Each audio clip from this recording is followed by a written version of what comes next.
Oke, teman-teman kita lanjutkan materi TOEFL kita ya. Jadi hari ini kita akan kenalan dengan reading.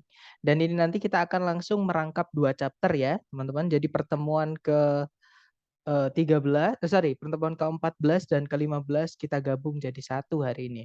Oke. Jadi di reading nanti teman-teman akan diberi waktu 55 menit untuk mengerjakan 50 pertanyaan. Nah, berarti anggap aja 1 menit untuk satu pertanyaan ya. Karena yang 5 menit Anda anggap aja teman-teman pakai untuk melingkari lembar jawaban. Karena memang kelihatannya hanya melingkari tapi 50 soal dan it takes time, teman. Jadi benar-benar menyita waktu seperti itu. Nah, berarti teman-teman hanya punya waktu 1 menit untuk mengerjakan satu soal reading. Dan kalau 1 menit itu kita menggunakan cara lama ya teman-teman, atau cara lama itu cara yang kita harus membaca teksnya dulu, itu nanti tidak akan cukup waktunya. Jadi di reading ini ada cara mensiasati supaya kita bisa lebih cepat menyelesaikan reading ini. Jadi masih menghemat banyak waktu nanti seperti itu. Dan dari 50 pertanyaan nanti teman-teman akan dihadapkan dengan 5 teks ya. Jadi 5 bacaan yang mana setiap bacaan itu terdiri dari 10 soal. Rata-rata ya, ada yang 9, ada yang 11, tapi rata-rata 10 soal, teman-teman. Kemudian tipsnya di reading ini, teman-teman jangan membaca teksnya dulu ya, karena teksnya nanti panjang. Jadi teman-teman baca soalnya dulu. Jadi read the question first and then read the text. Jadi pertama baca soalnya dulu, kemudian baru kita baca teksnya. Seperti itu. Sama kayak listening, reading ini adalah comprehension teman-teman atau mengetes pemahamannya teman-teman. Yang mana nanti vocabnya teman-teman di sini sangat membantu sekali ya untuk mengerjakan reading ini. Seperti itu. Jadi semakin banyak vocab kita semakin gampang untuk mengerjakan reading, terutama untuk menjawab soal-soal yang menanyakan vocab seperti itu. Nah, dari 50 pertanyaan tadi kan saya bilang untuk membaca soalnya dulu, jangan membaca teksnya, teman-teman. Karena kalau baca teksnya dulu itu akan menghabiskan banyak waktu, lagian juga tidak semua informasi yang ada di teks itu ditanyakan, teman-teman. Jadi hanya beberapa saja, seperti itu. Makanya kita baca soalnya dulu, nanti kita akan tahu teknik apa yang akan kita perlu lakukan. Jadi cara cepat apa yang perlu kita harus lakukan. Nah, ada 3 cara cepat untuk mengerjakan reading ya, teman-teman. Yang pertama adalah teman-teman cukup membaca topik sentence-nya saja, yaitu kalimat pertama di setiap paragraf. Oke. Kemudian yang kedua itu ada scan dan skim. Scan dan skim ini adalah cara membaca cepat, teman-teman. Jadi ketika kita sedang mengerjakan soal sebelumnya tadi, kita menemukan kata yang ditanyakan di nomor berikutnya, nah itu gampang. Nyarinya sudah tahu tadi di mana. Nah, tinggal ingat-ingat lagi. Seperti itu. Oke. Kemudian yang ketiga itu make an inference. Jadi membuat tebak-tebakan atau menarik suatu kesimpulan berdasarkan yang ada di informasi yang ada di teks dengan pilihan yang ada di pilihan ganda, jawaban di pilihan ganda seperti itu. Nah, hari ini kita akan fokus dulu dengan teknik mengerjakan yang pertama ya, teman-teman, yaitu cukup membaca kalimat pertama di setiap paragraf saja. Oke. Nah, jenis soal reading apa aja yang cara mengerjakannya adalah teman-teman cukup membaca kalimat pertama di setiap paragraf. Nah, yang pertama jenis soal yang menanyakan main idea atau ide pokok atau gagasan utama ya, teman-teman, sama itu. Nah, main idea itu pengertiannya adalah gagasan utama atau ide pokok atau bahan pembahasan yang penulis ingin bahas atau ingin kembangkan melalui teks yang dia tulis. Nah, kalau teman-teman masih ingat di structure dulu, kita punya istilah namanya subjek di dalam kalimat ya. Jadi pengertiannya subjek itu adalah apa sih atau siapa sih yang pengen kita jadikan bahan pembicaraan atau yang pengen kita omongin seperti itu ya. Nah, kalau di teks atau di reading itu nama lainnya adalah main idea seperti itu atau pokok dari keseluruhan teks seperti itu. Dan nanti di soal itu tidak selalu ditulis main idea ya, teman-teman, karena main idea ini namanya macam-macam. Jadi ada main idea, kadang juga disebutnya main point, kadang primary concern, kadang juga main discussion, kadang topik, kadang title, kadang subject. Oke. Nah, teman-teman tidak perlu membaca seluruh teksnya, oke? Hanya cukup baca kalimat pertama saja di setiap paragraf, kemudian teman-teman pahami, kemudian sambungkan dengan pilihan yang ada di A, B, C, D, yang nyambung dengan yang sudah teman-teman tarik kesimpulan tadi yang mana, seperti itu. Nah, untuk contoh soalnya kira-kira seperti ini, teman-teman. Nah, yang saya bilang tadi ya, di reading jangan kita baca teksnya dulu, tapi kita baca soalnya dulu. Di situ soalnya berbunyi, what is the topic of this passage? Apa sih topik dari teks ini? Nah, karena yang ditanyakan topik itu nama lain dari main idea ya, teman-teman. Nah, maka kita cek kalimat pertama di setiap paragraf. Nah, kebetulan di teks ini paragrafnya cuma ada satu, teman-teman. Ya, kita cukup baca kalimat pertama aja berarti ya. Di situ kalimat pertama berbunyi, dalam filosofinya John Dewey, sebuah perbedaan yang tajam, maksudnya tajam di sini sebuah perbedaan yang nampak gitu ya, itu dibuat antara kecerdasan dan kemampuan menggunakan logika. Seperti itu. Nah, kita cocokkan dengan pilihan ABCD. Yang alpha, the intelligence of John Dewey, kecerdasannya John Dewey. Bukan ya, bukan ngomongin tentang kecerdasannya John Dewey. Tapi diceritakan tadi ya, John Dewey itu membahas tentang perbedaan antara kecerdasan dan kemampuan menggunakan logika di seluruh makhluk hidup, bukan cuma punyanya dia saja. Sedangkan yang alpha itu kecerdasannya John Dewey itu seolah-olah hanya ngomongin tentang kecerdasannya saja. Alpha bukan, teman-teman. Kalau yang Bravo, distinctions made by John Dewey. Perbedaan-perbedaan yang dibuat oleh John Dewey. Mengenai apa? Di sini tidak ada. Jadi ini terlalu luas. Kalau di teks tadi dijelaskan sebuah perbedaan yang nampak dibuat antara kecerdasan dan kemampuan menggunakan logika. Berarti cuma satu dan jelas ya antara perbedaan antara kecerdasan dan kemampuan menggunakan logika. Kalau yang Bravo tidak jelas teman-teman, terlalu luas ya, ada yang hilang seperti itu. Bravo bukan. Kalau yang Charlie, Dewey's ideas on the ability to reason. Ide atau gagasannya Dewey mengenai kemampuan untuk menggunakan logika.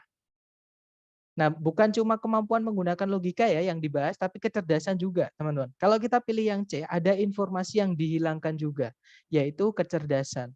Berarti Charlie bukan. Kalau yang Delta, how intelligence differs from reasoning in Dewey's works. Jadi, bagaimana kecerdasan itu berbeda dari kemampuan menggunakan logika dalam karya-karyanya Dewey. Nah, ketemu ya, jawabannya adalah yang Delta, teman-teman. Nah, mungkin ada pertanyaan dulu sebelum kita ke latihan soal buat teman-teman, silahkan.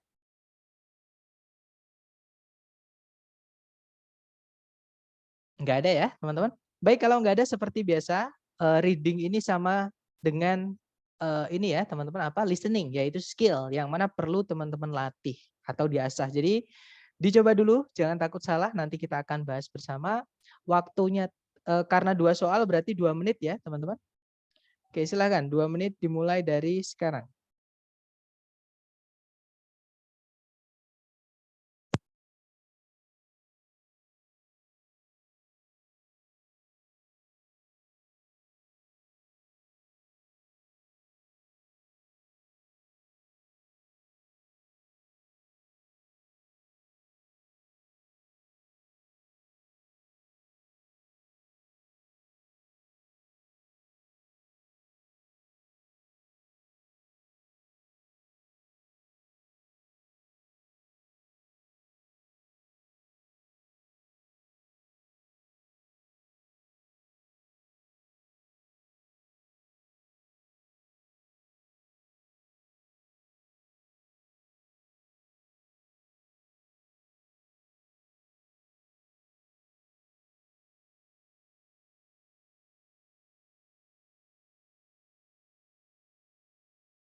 Oke, 1 menit sudah habis, teman-teman. Silahkan jawabannya teman-teman dikirim di chat dulu ya, jangan takut salah. Kemudian nanti kita akan bahas bersama, ya. Oke, ada jawaban Charlie mungkin untuk nomor 1 ya. Baik, mari kita cek bersama, teman-teman. Ada Bravo Charlie juga. Oke, kita cek bersama ya. Di situ nomor 1 pertanyaannya adalah, yang manakah di antara ABCD berikut ini yang paling mendeskripsikan topik dari teks di atas? Nah, karena pertanyaan topik berarti kita cukup baca kalimat pertama saja ya.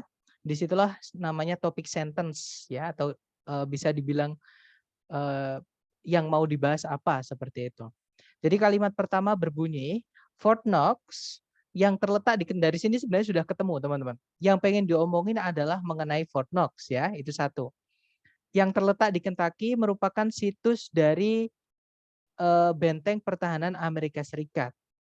Namun dia bahkan malah lebih dikenal dengan nama eh, penyimpanan emas Fort Knox. Brankas besar yang menyimpan tumpukan tabungan emas pemerintah Amerika Serikat. Nah, itu tadi, jadi intinya ngomongin tentang Fort Knox, yaitu tempat penyimpanan emas pemerintah Amerika Serikat. Kita cek ABCD ya, teman-teman. Yang alpha, the city of Fort Knox, yaitu Kentucky. Kotanya Fort Knox, yaitu Kentucky. Bukan ya, bukan ngomongin tentang Kentucky. Kentucky di situ disebutkan hanya untuk tambahan saja informasi kalau letaknya Fort Knox itu di Kentucky. Oke, tapi bukan ngomongin tentang Kentucky-nya ya, tapi ngomongin tentang Fort Knox-nya, yang mana dia adalah tempat penyimpanan emas pemerintah Amerika Serikat tadi.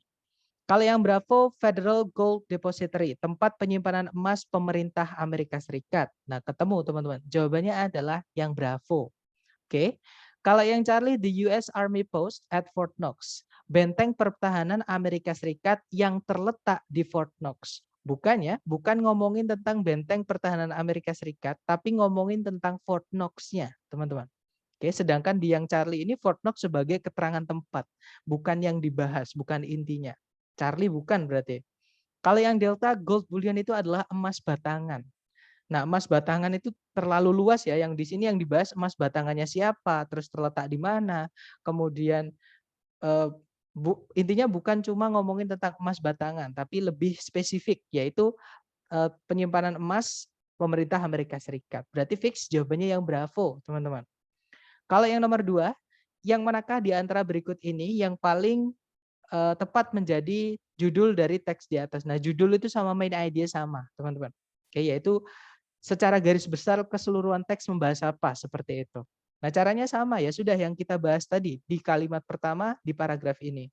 Nah, kalimat pertama tadi berbunyi kalau Fort Knox itu merupakan sebuah tempat di mana pemerintah Amerika Serikat menyimpan emas-emasnya. Oke, kita cek aja A, B, C, D. Kalau yang alpha, the massive concrete vault, brankas beton raksasa. Nah, ini juga terlalu luas ya, teman-teman. Brankas beton raksasa itu ada banyak, bukan cuma di Amerika Serikat. Nah, sedangkan yang alpha tidak jelas brankas beton yang mana, punyanya siapa seperti itu, dan untuk apa nggak ada. Bukan itu. Kalau yang Bravo, Fort Knox Security, keamanannya Fort Knox, bukan ngomongin tentang keamanannya ya, tapi ngomongin tentang fungsinya, teman-teman. Oke. Kalau yang Charlie, di mana pemerintah Amerika Serikat menyimpan emas-emasnya. Nah, ketemu. Jawabannya adalah yang Charlie. Karena kalau ini dijadikan pertanyaan, di manakah pemerintah Amerika Serikat menyimpan emas-emasnya? Jawabannya adalah Fort Knox, yaitu yang dibahas di teks ini, teman-teman. Seperti itu. Kalau yang Delta, sebuah kunjungan ke Kentucky, bukan kunjungan ya, tapi menjelaskan fungsi suatu nama tempat tertentu seperti itu. Oke, yaitu tempat penyimpanan emas pemerintah Amerika Serikat yang dinamai dengan Fort Knox seperti itu. Oke, berarti jawabannya adalah yang Charlie. Kita lanjut ke nomor berikutnya, teman-teman. Di sini ada 2 soal lagi, sama ya, berarti waktunya 2 menit, dimulai dari sekarang, silahkan.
Oke, 2 menit sudah habis. Silahkan yang sudah nemu jawaban dikirim di chat sedapat teman-teman dulu.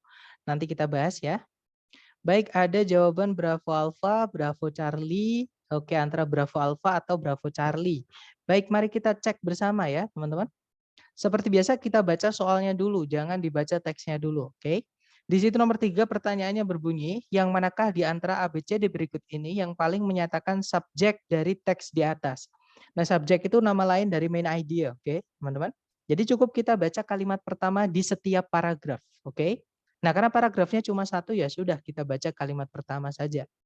Di situ kalimat pertama berbunyi, satu karakteristik penentu dari mineral adalah tingkat kekerasannya mereka, tingkat kekerasan relatifnya mereka, yang bisa ditentukan dengan cara menggoreskan salah satu jenis mineral dengan jenis yang lain. Nah, berarti di sini ngomongin tentang mineral dan caranya ngetahui jenisnya itu berdasarkan tingkat dia bisa meninggalkan goresan seperti itu ya. Kita cek ABCD. Yang alpha the hardness of diamonds, tingkat kekerasan dari berlian. Nah, tiba-tiba ada berlian. Mungkin berlian ada di dalam teks ya, teman-teman, karena dia adalah salah satu jenis mineral. Tapi teks ini bukan hanya membahas diamond. Pasti ada lain selain diamond, ada feldspar di situ disebutkan, ada juga quartz, kuarsa ya, dan seterusnya. Jadi alpha bukan. Kalau yang Bravo menentukan jenis-jenis mineral dengan cara uji gores atau tes gores. Nah, ketemu ya, teman-teman? Jawabannya adalah yang Bravo. Kalau yang Charlie, feldspar. Nah, sama kayak yang Alpha tadi. Yang dibahas bukan cuma feldspar. Yang dibahas bukan cuma berlian, tapi mineral secara keseluruhan. Kalau yang Delta mengenali jenis-jenis mineral dalam keadaan alami mereka. Bukan alami ya, karena ada gores-gores tadi, jadi ada campur tangan manusia. Jadi untuk menentukan jenis mineral itu ada campur tangan manusianya, seperti itu. Kemudian nomor 4, the main idea of this passage is that, jadi gagasan utama dari teks ini adalah sama yang sudah kita baca tadi ya, kalimat pertama tadi, teman-teman. Kita cek ABCD lagi, yang alfa tingkat kekerasan dari mineral itu bisa ditentukan dari kemampuannya untuk meninggalkan tanda di mineral-mineral yang lain. Nah, ketemu langsung teman-teman. Jawabannya adalah yang alfa ya. Kalau yang Bravo sama kayak yang soal nomor 3 tadi. Yang dibahas bukan cuma diamonds, teman-teman. Oke, sedangkan yang Bravo ini ngomongin tentang diamond saja. Berarti Bravo bukan. Kalau yang Charlie sejenis mineral yang lebih atau sebuah mineral yang lebih lunak tidak bisa digores oleh mineral yang lebih keras. Nah, itu tidak ada. Mungkin di kalimat kedua ya. Di kalimat kedua dijelaskan kalau sebuah mineral yang lebih keras itu bisa menggores yang lebih lunak. Namun yang lebih lunak tidak bisa menggores yang lebih keras. Nah, berarti kebalikan dari yang Charlie tadi, teman-teman. Berarti Charlie bukan. Ya, karena berkebalikan dengan informasi yang ada di teks. Kalau yang Delta, nah sama ada talk di situ. Itu sejenis mineral juga. Tapi teks ini bukan cuma ngomongin tentang talk ya, teman-teman. Tapi mineral secara keseluruhan. Ya sudah, berarti jawabannya yang alfa tadi. Intinya ngomongin tentang tingkat kekerasan dari mineral yang bisa diketahui dari relatifnya. Jadi maksudnya menggoreskannya dengan diamond yang lain-lain seperti itu. Oke, kita lanjut ke nomor berikutnya. Oke, nomor 3 ada satu soal, berarti 1 menit ya. Dicoba dulu, 1 menit dimulai dari sekarang. Silahkan teman-teman.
Oke, 1 menit sudah habis. Silahkan jawabannya teman-teman dikirim di chat ya. Kemudian kita bahas bersama. Silahkan teman-teman. Oke, ada jawaban Alpha, ada juga Bravo, ada juga Charlie ya. Oke, kita cek bersama ya. Seperti biasa kita baca dulu soalnya. Di situ soalnya berbunyi, yang manakah di antara ungkapan-ungkapan di antara berikut ini yang mengungkapkan atau yang menyatakan gagasan utama dari teks di atas ini. Nah, kita baca kalimat pertama di setiap paragraf ya, teman-teman. Paragraf pertama berbunyi, vaksin itu dibuat dari virus-virus atau bakteri-bakteri yang berbahaya dan diberikan kepada pasien untuk memberikan atau untuk menyediakan kekebalan terhadap penyakit-penyakit tertentu. Oke. Kemudian paragraf kedua, jenis vaksin yang paling dasar itu mengandung mikroorganisme yang menyebabkan penyakit yang telah dibunuh dengan campuran cairan yang sejenis cairan yang mengandung formaldehyde. Kemudian paragraf ketiga, tipe vaksin yang kedua mengandung racun yang dihasilkan oleh mikroorganismenya, bukan mengandung mikroorganismenya itu sendiri. Kemudian yang terakhir, tipe vaksin yang terakhir itu mengandung mikroorganisme yang masih hidup yang telah dilemahkan. Nah, berarti ini ngomongin tentang pembuatan dari vaksin ya, teman-teman. Jadi di paragraf pertama itu disebutkan kalau vaksin itu dibuat dari virus atau bakteri yang berbahaya. Nah, kemudian paragraf kedua, jenis vaksin pertama itu mengandung mikroorganisme yang sudah mati. Jenis vaksin kedua itu dibuat dari racun yang dihasilkan oleh mikroorganismenya. Paragraf ketiga, jenis vaksin terakhir ini mengandung mikroorganisme yang masih hidup tapi sudah dilemahkan seperti itu. Oke, kita cek ABCD. Yang alfa, vaksin itu memberikan kekebalan terhadap penyakit-penyakit tertentu. Nah, hati-hati teman-teman, ini adalah jebakan. Memang ada di kalimat pertama, tapi seluruh teks bukan cuma bahas itu, ya. Yang seluruh teks itu bahas tentang yang jenis pertama atau karena di kalimat pertama paragraf 1 itu ada 2 predikat, 1 subjek. Yaitu vaksin dipersiapkan atau dibuat dari virus atau bakteri yang berbahaya, itu satu informasi. Yang kedua, vaksin itu diberikan kepada pasien untuk memberikan kekebalan terhadap penyakit tertentu. Nah, tergantung nanti di paragraf seterusnya yang dikembangkan yang mana. Ternyata yang dikembangkan adalah yang pertama, yaitu vaksin dibuat dari virus atau bakteri yang berbahaya. Seperti itu. Oke, berarti alfa bukan, teman-teman. Kalau yang Bravo, vaksin itu mengandung mikroorganisme penyebab penyakit. Tidak semua ya. Tadi jenis vaksin kedua itu mengandung racun yang dihasilkan oleh mikroorganismenya, bukan mengandung mikroorganismenya itu sendiri. Jadi tidak semua vaksin itu ada mikroorganismenya, seperti itu. Menurut teks ini ya, kalau sebenarnya saya nggak tahu teman-teman. Berarti Bravo bukan. Kalau yang Charlie, vaksin itu didapat atau diperoleh dalam berbagai cara atau dengan cara yang berbeda-beda. Nah, ketemu ya, jawabannya adalah yang Charlie. Kalau yang Delta, pendekatan-pendekatan yang baru dalam pemberian vaksin itu sedang dikembangkan. Nah, bukan pemberiannya, tapi bagaimana dibuatnya, seperti itu. Oke, berarti jawabannya Charlie. Kita lanjut lagi. Di sini ada 2 soal ya. Dicoba dulu, waktunya berarti 2 menit. Dimulai dari sekarang, silahkan teman-teman.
Oke, 2 menit sudah habis.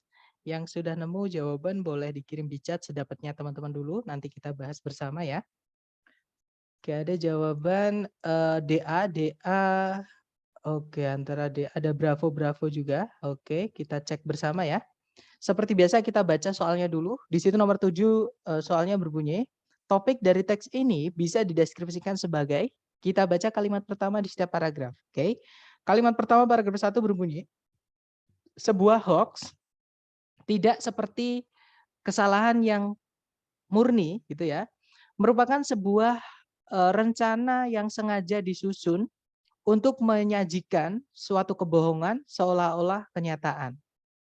Kemudian paragraf 2, sebuah hoax ilmiah yang terkenal terjadi di tahun 1912 ketika Charles Dawson mengaku telah menemukan sebuah tengkorak dan tulang rahang manusia di Piltdown Common di Inggris bagian selatan. Paragraf terakhir, memerlukan lebih dari 40 tahun supaya hoax itu diungkap. Nah, ini ngomongin tentang hoax ya, teman-teman. Nah, kita cek ABCD, yang alpha Piltdown Man. Nah, itu hanya sebagai contoh. Karena kalau kita pilih yang alpha, berarti paragraf 1 tidak dianggap. Paragraf 1 tidak ngomongin tentang Piltdown, teman-teman. Teman-teman tidak akan menemukan ada Piltdown. Piltdown itu baru disebutkan di paragraf kedua, yang mana paragraf 2 ini adalah pengembangan dari paragraf pertama. Nah, di sini fungsinya sebagai contoh saja. Alpha bukan, Bravo Charles Dawson's discovery, penemuannya Charles Dawson. Itu juga bukan, ya. Itu hanya contoh, teman-teman. Kalau yang Charlie Eoanthropus dawsoni, itu di paragraf 2, tapi bukan itu inti dari teks ini ya, teman-teman. Karena bukan menjelaskan Eoanthropus dawsoni, tapi ngomongin tentang hoax. Kalau yang delta sebuah definisi dan contoh dari sebuah hoax. Nah, ketemu ya, jawabannya adalah yang delta, teman-teman. Paragraf 1 mendefinisikan hoax ya. Paragraf 2 dan paragraf 3 memberikan contoh dari hoax seperti itu. Kemudian paragraf 8, the author's main point is that, gagasan utama dari si penulis adalah bahwa, atau ide pokok dari teks ini atau inti yang pengen si penulis sampaikan itu apa sih, kayak gitu ya. Nah, sama sudah kita baca tadi di paragraf pertama sampai paragraf terakhir ya, kalimat pertamanya. Kita cocokkan aja dengan pilihan ABCD. Yang alpha, various types of hoaxes have been perpetrated. Berbagai macam hoax itu pernah dilakukan. Nah, ketemu ya, jawabannya adalah yang alpha, teman-teman. Karena yang Bravo, Charlie, sama Delta sama sekali tidak menyebutkan kata hoax. Ataupun tidak menyinggung kata hoax. Jadi yang Bravo itu seolah-olah, sama yang Charlie sama yang Delta ya, seolah-olah Charles Dawson itu benar. Padahal dia yang melakukan hoaxnya tadi. Seperti itu. Nah, yang menyebutkan hoax cuma satu pilihan, yaitu yang alpha. Nah, itu juga bisa jadi tips, teman-teman, untuk mengerjakan reading seperti itu. Oke, berarti jawabannya yang alpha. Oke. Kita lanjut lagi ke nomor berikutnya. Nah, ternyata habis untuk main idea. Mungkin ada pertanyaan dulu sebelum kita lanjut ke jenis soal kedua. Silakan, teman-teman.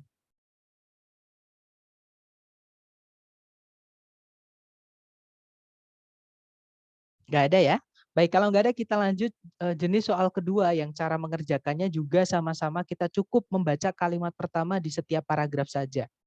Nah, jenis pertanyaannya adalah idea organization atau pengembangan ide. Oke. Jadi di soal reading nanti ada pertanyaan yang menanyakan bagaimana sih si penulis itu mengembangkan idenya, mengembangkan ide di dalam teks itu seperti itu. Apakah sebuah apakah sebuah fakta terus diikuti fakta terus diikuti konflik-konflik atau penilaian-penilaian, atau misalkan ada teori diikuti penerapan di kehidupan nyata, misalnya seperti itu. Ya, yeah, that's right. Jadi idea organization itu bisa disimpulkan kalau bagaimana sih penulis itu mengembangkan ide melalui teks yang dia tulis. Seperti itu. Atau bagaimana ide dikembangkan di dalam teks. Seperti itu.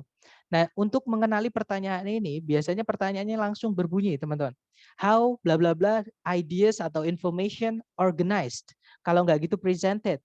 Kalau nggak gitu related. Kalau diartikan bagaimana ide atau informasi dikembangkan disajikan atau disambung-sambungkan. Seperti itu. Nah, cara menjawabnya juga sama. Teman-teman baca kalimat pertama di setiap paragraf, kemudian disimpulkan, cocokkan dengan pilihan A, B, C, D. Oke. Nah, tapi hati-hati dengan soal yang kadang kata kuncinya tidak ada di pertanyaannya. Nah, kalau misalkan teman-teman tidak ada pertanyaan yang teman-teman nggak tahu ini jenis soal apa, teman-teman cek pilihan A, B, C, D-nya. Ya, supaya tahu nanti maksudnya, oh pertanyaan ini tuh menanyakan ini, misalnya seperti itu. Nah, untuk contoh soalnya seperti ini, teman-teman. Di situ pertanyaannya berbunyi, in this passage, nah pertanyaannya hanya seperti itu. Di teks ini, kan kita nggak tahu ini jenis soal apa kalau seperti ini. Ya, berarti kita baca pilihan gandanya. Di pilihan alfa, sebuah ide disajikan dan kemudian dibantah. Kemudian pilihan bravo, sebuah konsep diikuti oleh contoh-contoh. Yang Charlie, sebuah sebab diikuti oleh akibat. Yang delta, sebuah kepercayaan yang didukung dengan alasan logis. Seperti itu. Nah, berarti ini ngomongin tentang bagaimana sih si penulis itu mengembangkan idenya. Seperti itu ya. Atau ide itu di teks itu bagaimana disampaikan. Seperti itu.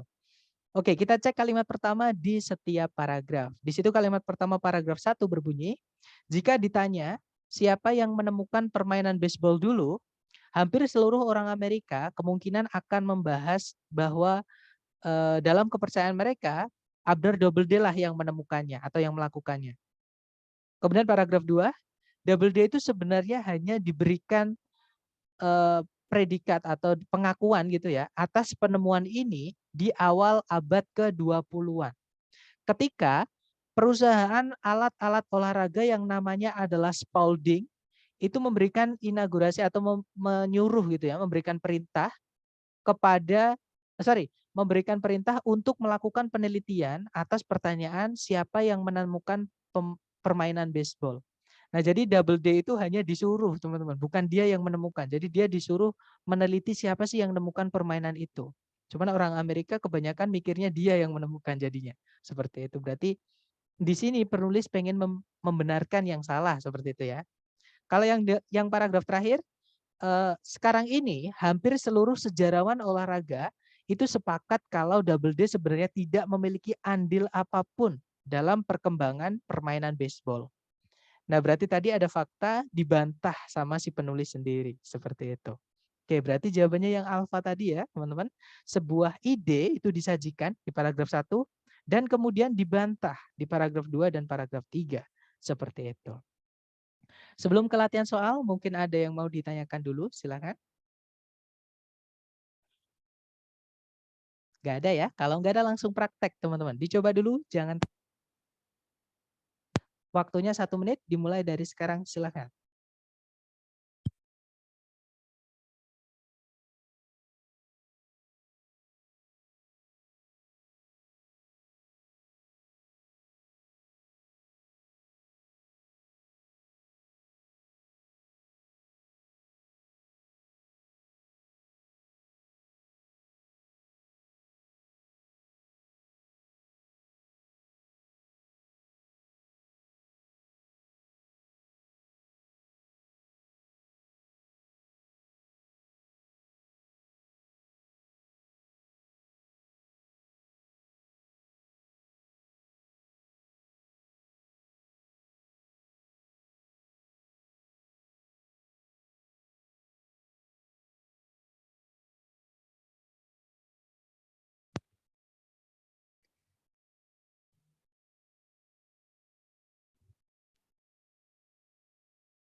Oke, 1 menit sudah habis. Silakan jawabannya teman-teman dikirim di chat ya. Kemudian kita bahas bersama. Silakan teman-teman.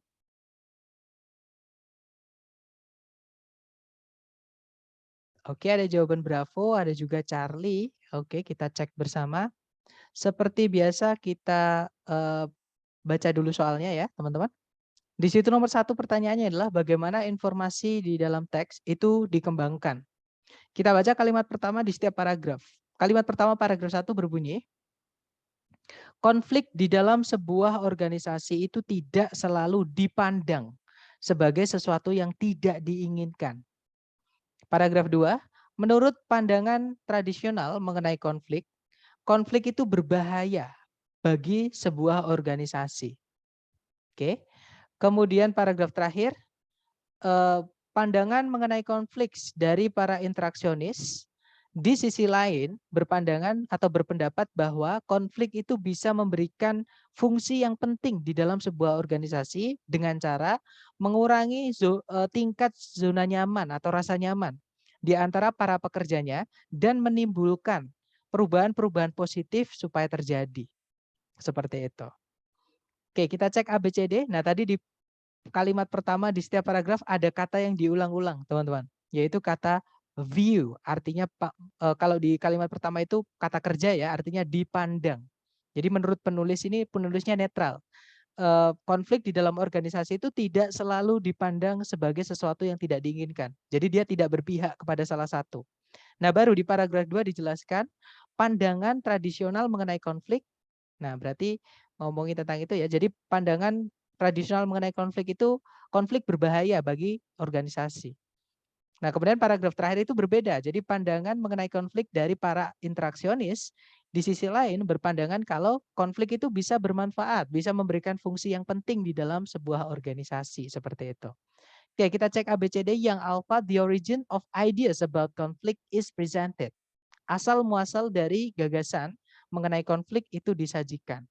Tidak ada ya, tidak ada dari mana konflik muncul, teman-teman. Adanya pandangan beberapa orang mengenai konflik dalam organisasi. Alfa bukan? Kalau yang Bravo, pandangan-pandangan yang berbeda mengenai konflik itu disajikan. Nah, ketemu ya, jawabannya adalah yang Bravo, teman-teman. Kalau yang Charlie, two theorists discuss the strengths and weaknesses of their views on conflict. Dua pembuat teori gitu ya, atau dua ahli teori atau pembuat teori membahas kekurangan dan kelebihan dari pandangan mereka mengenai konflik. Tidak ada sama sekali mereka menjelaskan kelebihan pandangan mereka apa, kekurangan pandangan mereka apa ya. Jadi si penulis hanya menjelaskan pandangannya aja, nggak ada kekurangan, nggak ada kelebihannya, seperti itu. Kalau yang delta, contoh-contoh dari konflik di dalam organisasi disajikan. Tidak ada contoh ya teman-teman di situ tadi, hanya ada pandangan saja, seperti itu. Oke, berarti jawabannya adalah yang Bravo untuk nomor sini. Kita lanjut ke nomor berikutnya, nomor 3. Waktunya 1 menit dimulai dari sekarang. Silakan teman-teman.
Oke, 1 menit sudah habis. Silakan jawabannya teman-teman dikirim di chat, kemudian kita bahas ya.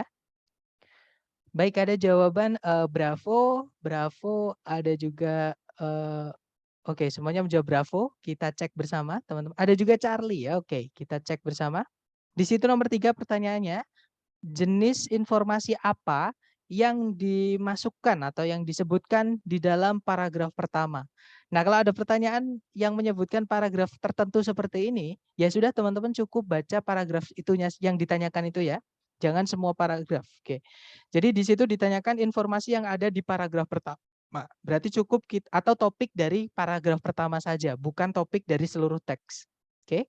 Berarti cukup kita baca kalimat pertama di paragraf pertama saja.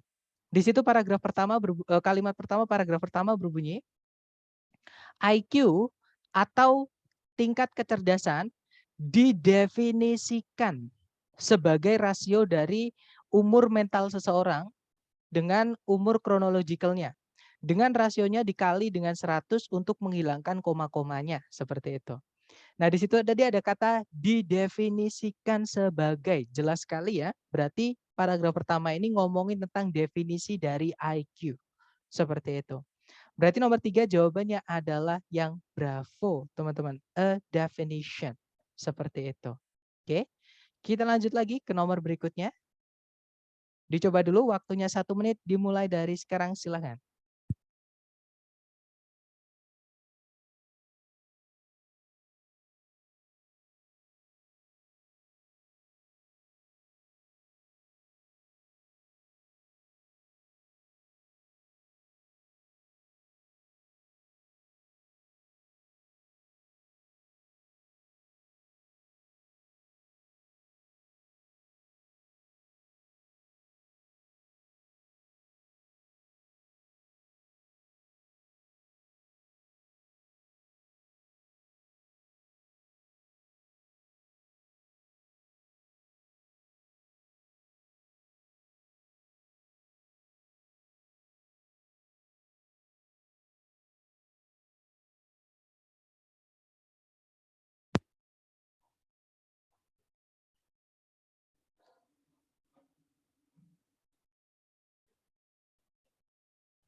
Oke, 1 menit sudah habis. Silahkan jawabannya teman-teman dikirim di chat.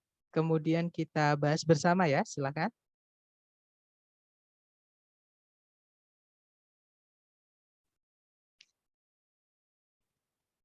Oke, ada jawaban bravo. Mari kita cek bersama, teman-teman. Seperti biasa dibaca dulu soalnya. Di situ nomor 5 pertanyaannya adalah how is the information in the passage organized? Bagaimana informasi di dalam teks dikembangkan? Oke, kita cek kalimat pertama di setiap paragraf ya. Kalimat pertama paragraf 1 berbunyi, danau terbesar di Amerika Serikat bagian barat adalah Great Salt Lake. Sebuah danau air asin yang terletak di tengah daratan di bagian barat laut dari Utah. Tepat di sebelah atau di luar dari ibu kota negara bagian Salt Lake City. Kemudian paragraf 2, meskipun Great Salt Lake itu dialiri oleh sungai-sungai air tawar, namun dia itu sebenarnya lebih asin dibandingkan samudra-samudra yang ada di dunia ini. Kemudian paragraf terakhir, Great Salt Lake juga bisa berubah-ubah atau bervariasi secara drastis seperti itu ya, dari ukuran normalnya yaitu 1.700 mil persegi, bergantung pada kondisi cuaca yang berkepanjangan. Nah, berarti ini ngomongin tentang Great Salt Lake ya, teman-teman, yang diikuti sama fitur uniknya atau karakteristik uniknya, yaitu yang pertama dia lebih asin dibandingkan lautan, yang kedua ukurannya bisa berubah-ubah. Kita cek ABCD. Yang alpha, two unusual characteristics of the Great Salt Lake are discussed. 2 ciri-ciri yang tidak biasa dari Great Salt Lake itu dibahas. Nah, tadi ada ya. Kita tahan dulu yang alpha. Kalau yang bravo, teori-teori yang berbeda mengenai tingkat kadar garam Great Salt Lake itu disajikan. Nah, yang bravo ini mungkin benar, tapi dia hanya membahas paragraf 2 saja. Kalau kita pilih yang bravo, berarti paragraf 1 sama paragraf 3 itu tidak dianggap. Sedangkan namanya information berarti seluruhnya, teman-teman, seluruh teks. Kalau nggak disebutkan paragraf tertentu, berarti harus seluruhnya ya. Kita baca kalimat pertama setiap paragraf, seperti itu. Berarti bravo bukan. Kalau yang Charlie, proses bagaimana Great Salt Lake itu mendapatkan garamnya di outline. Di outline itu disebutkan atau dibahas. Nah, sama yang ngomongin tentang garam, kadar garam ini di paragraf 2. Sedangkan teks ini bukan cuma paragraf 2, berarti Charlie bukan. Oke. Kalau yang delta, alasan logis dari variasi dari atau dalam ukuran Great Salt Lake itu diberikan. Nah, ukuran Great Salt Lake hanya dibahas di paragraf 3. Nah, berarti kalau kita pilih yang delta paragraf 1 dan paragraf 2 itu nggak dianggap, nggak bisa teman-teman. Alias ada informasi yang dihilangkan nggak bisa ya. Berarti delta bukan, fix jawabannya adalah yang alfa. Seperti itu. Oke, kita lanjut lagi. Nah, ternyata sudah habis teman-teman untuk jenis soal kedua yang cara mengerjakannya adalah dengan membaca kalimat pertama di setiap paragraf. Nah, sebelum kita lanjut ke jenis soal terakhir nih, mungkin ada yang mau ditanyakan dulu, silakan.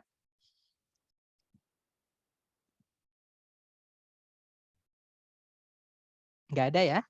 Jadi jenis soal terakhir yang cara mengerjakannya juga sama, teman-teman cukup membaca kalimat pertama di setiap paragraf, itu adalah pertanyaan yang menanyakan tone, purpose, sama course. Nah, tone sendiri artinya adalah emosi atau suasana atau nuansa hati yang si penulis tuangkan ke dalam teks tersebut. Oke, jadi apakah penulis itu emosi, apakah penulis itu sedih, apakah penulis itu biasa-biasa aja atau netral, jadi hanya ingin memberikan informasi saja, itu nanti juga ditanyakan teman-teman, itu namanya tone ya.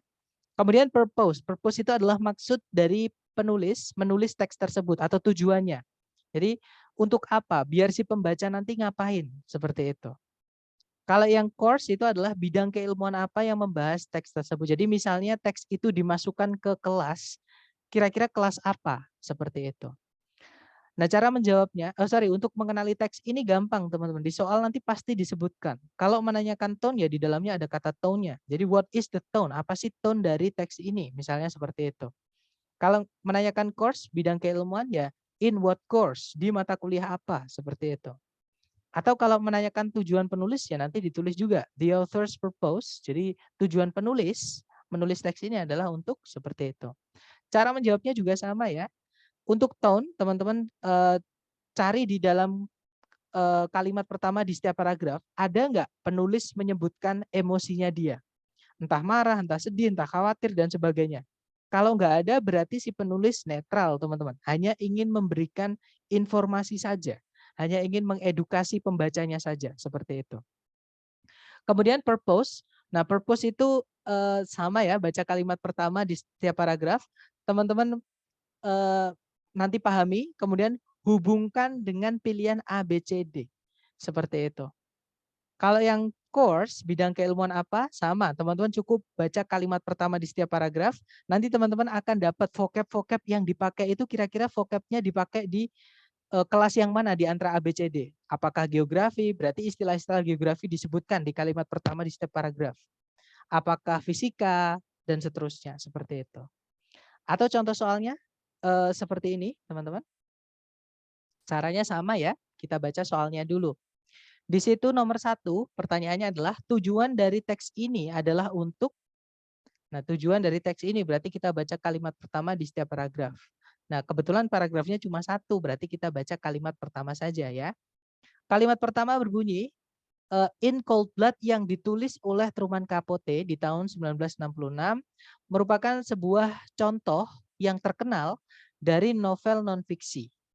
Sejenis karya tulis yang populer yang berdasar pada kejadian nyata di mana penulisnya berusaha untuk mendeskripsikan gaya-gaya atau alasan-alasan yang melatar belakangi, pikiran-pikiran yang melatar belakangi, dan emosi-emosi yang melatar belakangi yang menggiring kepada kejadian nyatanya. Seperti itu. Nah intinya di sini ngomongin tentang In Cold Blood ya teman-teman, yang mana dia adalah sebuah contoh dari novel non-fiksi. Oke, kita cek ABCD. Yang alpha, discuss an example of a particular literary genre. Membahas sebuah contoh dari sejenis genre sastra tertentu. Nah, ketemu langsung jawabannya adalah yang alpha.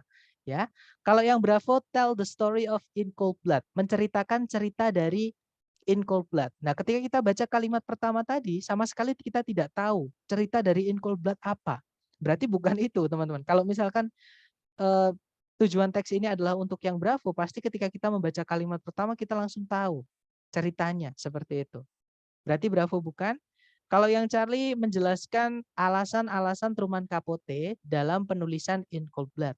Tidak ada juga ya, bukan ngomongin alasannya, tapi hanya menyebutkan saja, hanya memperkenalkan saja. Si penulis ingin ngenalin In Cold Blood, yang mana dia hanya sebagai sebuah contoh dari novel non-fiksi, seperti itu.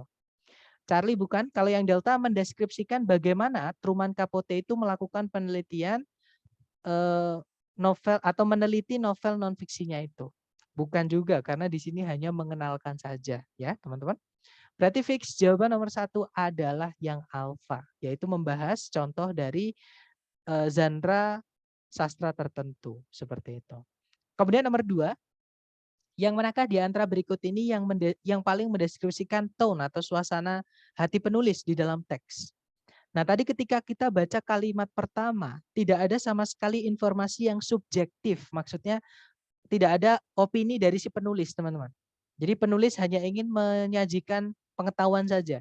Oke, nah berarti penulis netral. Oke, nggak ada penulis marah di sini, nggak ada penulis sedih, nggak ada penulis takut, nggak ada. Jadi penulis hanya ingin menjelaskan suatu karya saja seperti itu. Berarti netral ya. Kita cek ABCD. Yang alpha cold artinya kejam. Bravo juga sama, sadistik itu sadis artinya ya sama dengan kejam. Nggak mungkin ada dua jawaban benar, alpha bravo salah. Yang Charlie emotional, penuh dengan emosi. Jadi ketika kita baca itu kayak kadang marah, kadang sedih, tiba-tiba senang. Bukan ya teman-teman. Penulis sama sekali tidak menunjukkan emosinya dia. Kalau yang delta deskriptif, nah ketemu jawabannya adalah yang delta. Karena si penulis hanya ingin sebatas mendeskripsikan saja. Jadi hanya ingin memberikan informasi saja. Seperti itu. Kalau yang nomor 3, teks ini kemungkinan diminta untuk dibaca di mata kuliah yang manakah di antara berikut ini. Oke, kita cek. Nah, tadi ada beberapa kata ya di vocab-vocab yang dipakai. Tadi contohnya ada non-fiction novel, novel non-fiksi. Nah, dari situ sebenarnya udah ketahuan sih jawabannya yang mana. Kemudian ada juga type of writing, sejenis karya tulis. Kemudian ada author, artinya penulis. Ya, nah penulis non-fiksi, nah berarti di sini ya sudah nyeritain tentang ya non-fiksi ya, teman-teman. Penulis seperti itu. Kita cek ABCD. Yang alpha criminal law, hukum kriminal tidak ada hubungan sama sekali sama penulis, alpha bukan.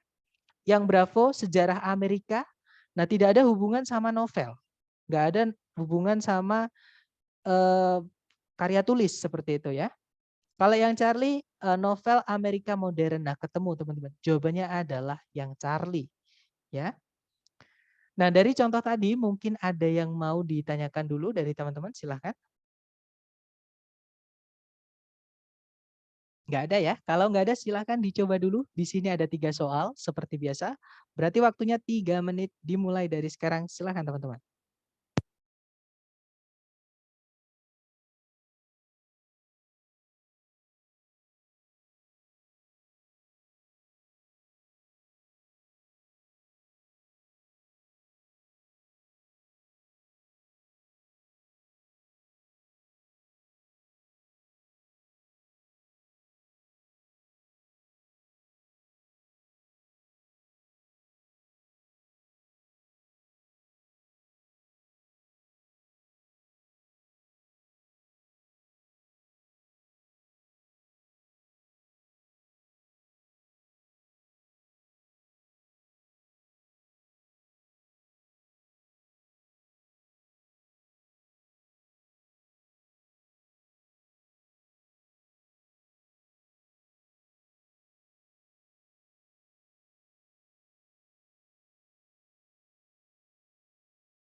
Oke, 3 menit sudah habis, teman-teman. Silahkan yang sudah nemu jawaban dikirim di chat ya. Sedapatnya teman-teman dulu, salah nggak apa-apa.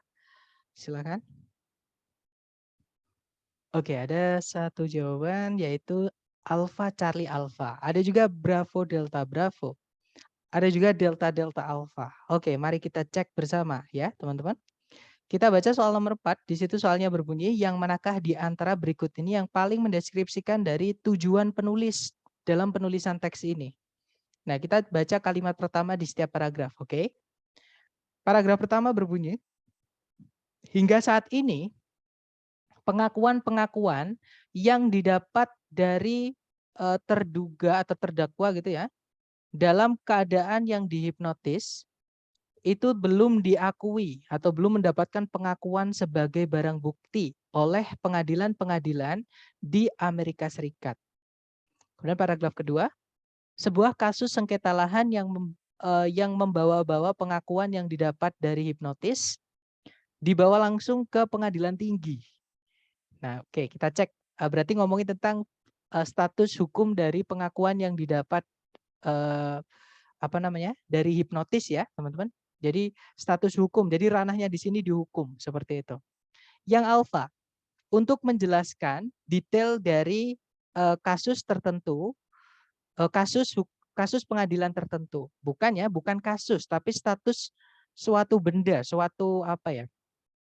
Itu tadi pengakuan tadi. Jadi bagaimana sih pengakuan dari seseorang, kalau orang itu dihipnotis itu kalau dibawa ke pengadilan gimana? Bisa nggak, sah nggak dipakai untuk barang bukti? Ternyata nggak sah, teman-teman. Seperti itu. Berarti alfa bukan. Kalau yang bravo untuk mendemonstrasikan alasan pengakuan-pengakuan yang dibuat eh, dari hipnotis atau yang dibuat di bawah pengaruh hipnotis itu tidak bisa dipercaya. Nah, seolah-olah semua pengakuan yang dibuat karena hipnotis itu tidak bisa percaya, teman-teman. Padahal di teks itu skopnya atau cakupannya hanya di hukum saja, di pengadilan saja. Siapa tahu memang benar, tapi kalau di luar kita nggak tahu ya. Tapi menurut teks ini di dalam pengadilan itu nggak dianggap. Tapi kalau di luar nggak tahu. Sedangkan yang Bravo ini seolah-olah semua pengakuan yang didapat dari hipnotis itu nggak bisa dipercaya. Bravo bukan ya, terlalu luas teman-teman, terlalu menjudge seperti itu. Sedangkan yang di teks tadi hanya sebatas pengadilan atau sebatas hukum saja. Kalau yang Charlie untuk memperjelas peran dari pengadilan tinggi. Nah, udah salah ya dari sini.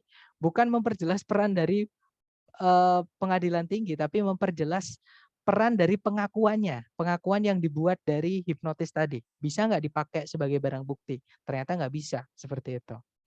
Charlie nggak bisa. Kalau yang Delta, untuk menjelaskan status hukum dari pengakuan-pengakuan yang diperoleh secara hipnotis. Nah, ketemu ya, jawabannya adalah yang Delta, teman-teman. Kemudian nomor 5, tone dari teks ini itu bisa dideskripsikan sebagai, nah tadi kalau kita baca kalimat pertama di setiap paragraf, kita tidak menemukan ekspresi atau suasana hati penulis ya. Apakah penulis ini marah, apakah penulis ini santai, apakah penulis ini senang atau sedih, itu nggak ada. Artinya penulis hanya ingin menyajikan fakta, hanya ingin memberikan informasi saja, ya, alias netral. Kita cek ABCD, yang alpha outrage itu artinya mengamuk, marah besar. Bukan ya, teman-teman. Yang bravo judicial itu menjudge seolah-olah ini salah, itu salah. Bukan ya, karena di sini dia tidak menjudge apapun, dia hanya menyajikan informasi sesuai data seperti itu atau sesuai yang bukti karena paragraf 2 itu dikasih contoh seperti itu. Kalau yang Charlie hipnotik itu menghipnotis atau persuasif ya. Jadi menipu daya kayak gitu. Bukan ya, ketika kita baca kita biasa aja, hanya sekedar tahu saja. Kemudian yang delta informative. Nah, ketemu jawabannya adalah delta, teman-teman. Karena si penulis hanya ingin memberikan informasi saja kepada para pembacanya. Seperti itu. Kemudian nomor 6, teks ini kemungkinan akan diminta untuk dibaca di mata kuliah apa? Nah, tadi ada vocab-vocab yang dipakai, contohnya confessions, yaitu pengakuan. Ada juga defendants, terdakwa, terduga, tersangka, seperti itu ya. Kemudian ada evidence, barang bukti, courts, pengadilan. Nah, ini ngomongin tentang hukum, ada United States, berarti Amerika. Jadi hukum yang dipakai oleh Amerika ya. Berarti nomor 6 jawabannya adalah yang alfa ya teman-teman, yaitu American Law atau hukumnya Amerika. Seperti itu. Oke, kita lanjut ke nomor terakhir ya, 7, 8, dan 9. Dicoba dulu, jangan takut salah. Waktunya 3 menit dimulai dari sekarang. Silahkan teman-teman.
Oke, teman-teman, 3 menit sudah habis.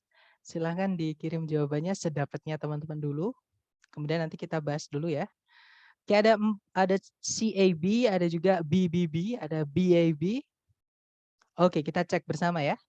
Di situ nomor 7 pertanyaannya adalah tujuan utama dari si penulis dalam menulis teks ini adalah untuk, nah kita baca kalimat pertama di setiap paragraf.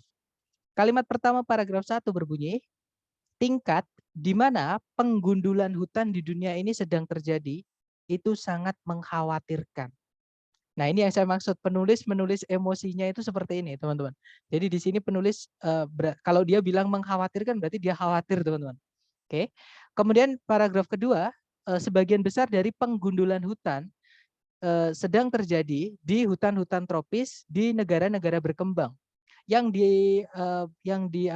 didasari atau yang dilatar belakangi oleh kebutuhan negara berkembang untuk meningkatnya lahan untuk agriculture atau pertanian dan keinginan dari beberapa negara maju untuk mengimpor kayu dan produk-produk kayu. Seperti itu. Nah, kita cek yang alfa mengutip statistik mengenai sebuah perkembangan di bumi, di permukaan daratan bumi. Bukan perkembangan, jelas-jelas ngomongin penggundulan hutan yang semakin mengkhawatirkan. Berarti bukan perkembangan ya, teman-teman, berarti alfa bukan. Kalau yang bravo menjelaskan di manakah penggundulan hutan itu terjadi. Nah, tempat terjadinya tadi hanya dibahas di paragraf 2 ya, teman-teman. Paragraf 1 bukan ngomongin di mananya. Oke, berarti Bravo bukan karena tidak semua teks di-cover. Ya, berarti Bravo bukan. Kalau yang Charlie membuat pembacanya sadar akan adanya masalah di dunia ini yang semakin memburuk, yaitu penggundulan hutan tadi. Nah, kemungkinan Charlie bisa. Kita tahan dulu ya. Kalau yang Delta menyalahkan negara berkembang atas penggundulan hutan. Bukan cuma negara berkembang yang disalahkan tadi, tapi juga negara maju. Oke, teman-teman, berarti Delta bukan. Fix jawabannya berarti yang Charlie. Right? Kemudian nomor 8, yang manakah di antara berikut ini yang paling mendeskripsikan tone dari teks di atas? Berarti suasana hati penulis. Nah, di kalimat pertama paragraf 1 tadi ada kata alarming. Artinya mengkhawatirkan. Artinya penulis berarti alarmed atau khawatir ya, teman-teman. Oke, kita cek ABCD yang artinya khawatir. Yang alpha, concerned, takut, cemas, khawatir. Nah, ketemu. Jawabannya adalah yang alpha ya, teman-teman.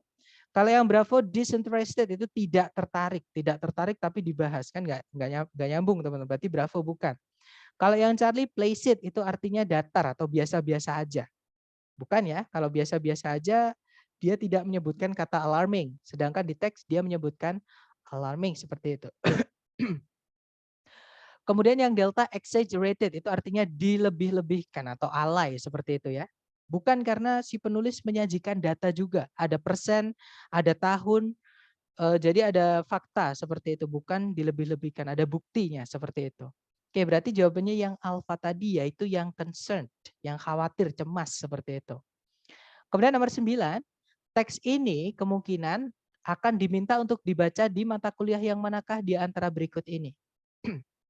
Nah, ini ngomongin tentang hutan ya, teman-teman, penggundulan hutan. Jadi ilmu yang membahas tentang fitur-fitur bumi, contohnya hutan, sungai, danau, misalnya atmosfer itu adalah geografi ya. Berarti nomor 9 jawabannya adalah yang Bravo, geografi. Artinya geografi tadi, seperti itu. Oke, jadi itu tadi adalah ketiga jenis soal yang cara mengerjakannya adalah teman-teman cukup membaca kalimat pertama saja di setiap paragraf ya, teman-teman. Reading ini dari tadi dituntut vocab ya Mister biar gampang nemu jawabannya. Ya, yeah, that's right. Jadi di reading sama di listening sebenarnya ya. Cuman listening ada yang bagian gampangnya yaitu part A.